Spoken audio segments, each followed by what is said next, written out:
Good morning everyone, happy Sunday. Sunday এখন আর happy হচ্ছে না এই গরমের জন্য বাবা, যা গরম পড়েছে। তো ঝলসে পুরো বাজার থেকে ফিরলাম। তো মা ততক্ষণে ব্রেকফাস্টটা বানিয়ে রেখেছিল, বাট মাও গেছিলো বাজারে একটা স্পেশাল জিনিস আনতে, এই যে গরমের স্পেশাল আম, তার সাথে তালশাঁস নিয়ে এসছে, এটাও তো গরমের স্পেশাল। তো এদিকে বানিয়ে রেখেছে মিষ্টি সুজি, তো সেটা এখন খাবো। আর আমিও এদিকে ফল নিয়ে এসেছি অনেক, আপেল লেবু। তো যাই হোক, এরপর তো যেতে হবে রান্না করতে গরমে পুড়ে পুড়ে। তো মা তার আগে বললো দাঁড়া একটু ফল কেটে দিয়ে একটু ডাবল এনার্জি নিয়ে যা।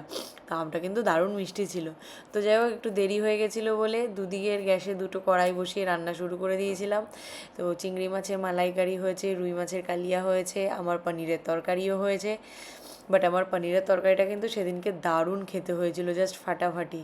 তো কীরকম ঘামছি দেখেছো, পুরো হাতটা দেখো চকচক করছে ঘামে। অনেকটাই লেট হয়ে গেছিলো। তো যাই হোক, রান্নার পরে এই যে রান্নাঘরটা ক্লিন করলাম, সব গুছিয়ে রাখলাম। উফ, এটা দেখেই ওই কথায় আছে না, প্রাণের আরাম মনের আনন্দ আত্মার শান্তি। তো যাই হোক, গতকাল যে গাছগুলো নিয়ে এসেছিলাম তার মধ্যে একটা গাছই রান্নাঘরে রাখলাম, কি সুন্দর লাগছে দেখতে। আর এই দুটো গাছ আপাতত হ্যাঙ্গিং জায়গায় রাখলাম, আর এখানে সুরাকের ওপর একটা গাছ রাখলাম। তো যাই হোক, স্নান টান করে খেয়ে দিয়ে একটু ঘুমিয়ে সন্ধেবেলা রেডি হয়ে একটুখানি বেরোচ্ছি। তো বেরিয়ে হাওড়া ব্রিজ দিয়ে যখন যাচ্ছি, আমি তো দেখে অবাক, এই কোন হাওড়া ব্রিজ দেখছি আমি। ফুটপাত পুরো ক্লিন, আর রাস্তাটায় মানে ফাঁকা ছিল, জ্যাম ছিল না, মনে হয় সানডে বলেই। বাট খুব ভালো লাগছে দেখে।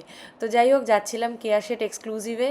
তো আমরা তো ভেবেছিলাম পৌঁছতে পারবো কি না টাইমে, কারণ সেদিন ইস্টবেঙ্গলের এত মিছিল ছিল রাস্তায়, বাপরে। তো যাই হোক, ওখানে পৌঁছে আমার যেটা নেওয়ার ছিল নিয়ে নিলাম। মেনলি নিলাম হচ্ছে মাইগ্রেনের জন্য ওনারই তৈরি করা একটা প্রোডাক্ট, ফার্স্ট টাইম ইউজ করব, তো দেখা যাক কীরকম হয়। বাট ফেরবার সময় ভিক্টোরিয়াটা দেখে দাঁড়িয়ে পড়লাম, এত সুন্দর লাগছিল দেখতে। আর এই আরেকটা দেখো স্পেশাল জিনিস, আমাদের রাইটার্স বিল্ডিং নতুনভাবে সেজে উঠছে। তো যাই হোক, এবার বাড়ি ফিরছি। তো চলো, ভিডিওটা এখানেই শেষ করছি, দেখা হচ্ছে নেক্সট ভিডিওতে। ততক্ষণের জন্য টাটা, বাই, গুড নাইট, সবাই ভালো থেকো, সুস্থ থেকো।